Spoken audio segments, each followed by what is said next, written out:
nonfiction books need a little bit more love, in my opinion. So I wanted to do my own little guide to nonfiction for anybody wanting to get into it.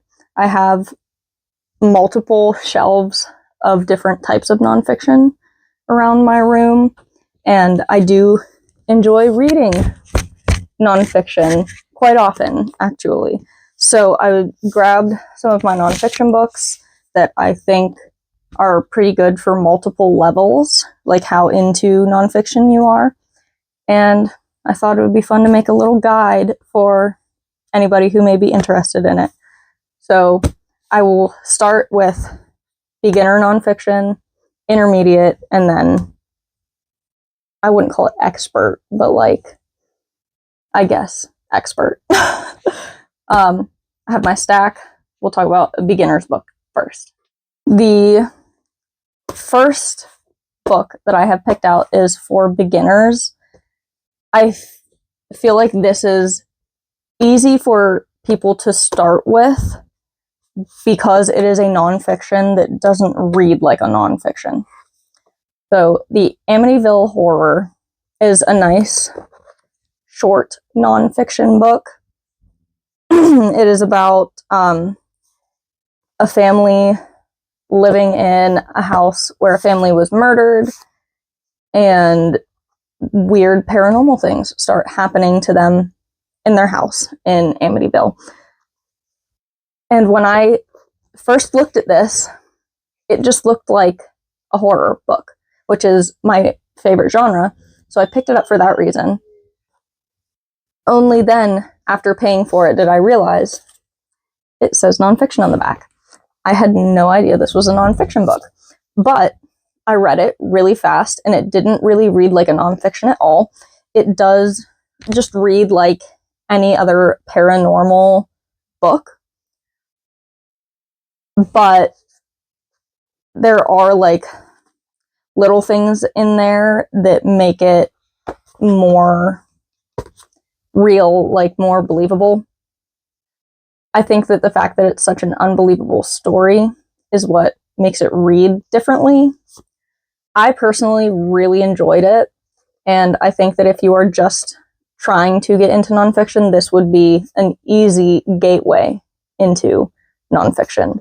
So if you're a beginner, try out the Amityville Horror. I think this will be a good start.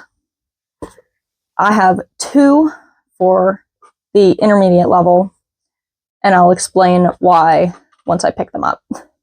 For the intermediate level, I actually have two books. They are both true crime stories. These I would call intermediate because they read more like a true nonfiction, but they are very, very interesting stories. It's like watching a true crime documentary or investigation discovery, those kinds of things. I tend to try to get true crime books that I already kind of know the story, or that I know I'm interested in it. So, for example, I have Monster, the True Story of the Jeffrey Dahmer Murders by Anne E. Schwartz. I am a serial killer fanatic. My entire psychological study period of my life, I dedicated to picking apart the psychology of serial killers. So, of course, Jeffrey Dahmer is very, very notorious for that. I bought this book as soon as I saw it on a shelf. I need to know just as much as I can, just because I am like that. I need to deep dive into everything I'm interested in. So I have a Jeffrey Dahmer, I have a John Wayne Gacy, I have the Helter Skelter book. I love these things.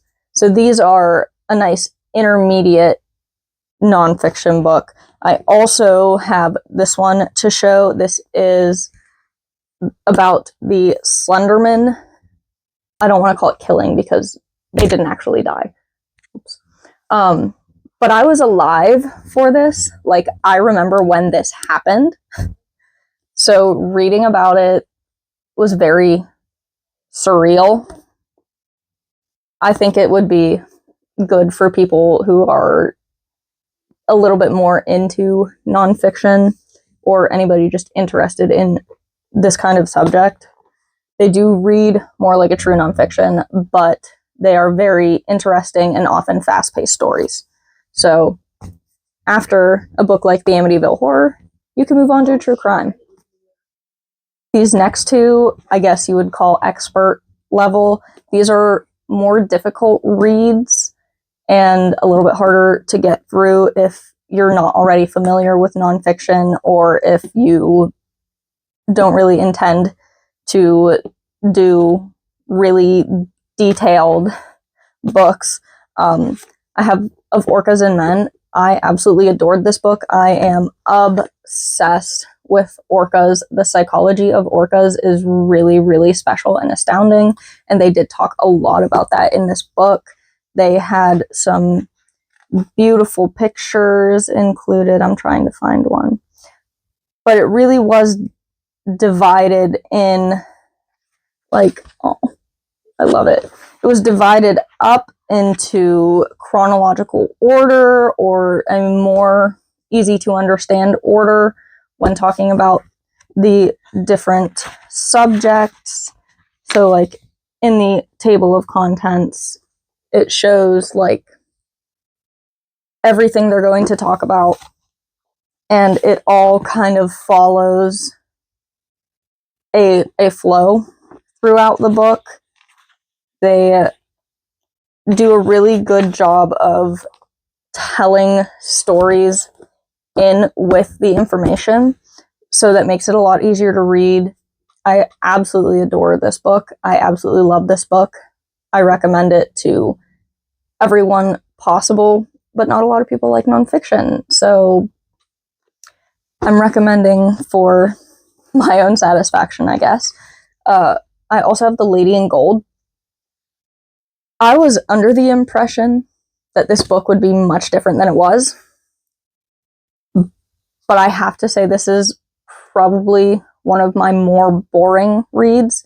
It is a art history nonfiction read, so anything historical is going to be a little bit slower, very detailed, like a lot of scientific words or like big words. This book had a lot of German words in it, which was okay for me. I took German for 5 years. Like, I was in honors German. I'm pretty familiar with the language. Definitely helped when reading this book. I'm not sure if they really had a whole lot of translations in here. Like, there weren't footnotes or anything, but they did include like actual pictures with like when it was taken and who was in it and stuff like that. I definitely don't recommend this book for just like the average person. I feel like you have to be into that to really be able to read it. It took me quite a while to get through this book because it was just not something I'm normally into. I am very interested in art. I am very interested in like German culture, European history, that kind of stuff, but not like in a full-length book normally. So it was a little bit of a challenge for me, and I do like a challenge, but I definitely would not say somebody just starting out should read something like this. I would read some easier ones first and then move on to something like this. It's almost like reading a textbook. So it can be tough. But those were all of my nonfiction books. If I missed anything that you have questions about, feel free to comment them. I will always answer. I really hope you find a way to like nonfiction, because it is very interesting. I think that memoirs are also a really good option for people wanting to get into nonfiction. I just don't own any physical copies of memoirs. My absolute favorite memoir right now is Jeanette McCurdy's I'm Glad My Mom Died. That book was absolutely amazing. But that is all for my nonfiction books. I'm trying to think. I think I'm going to see you on Friday next. I'm not sure. I'll see you when I see you. Happy reading, guys. Bye.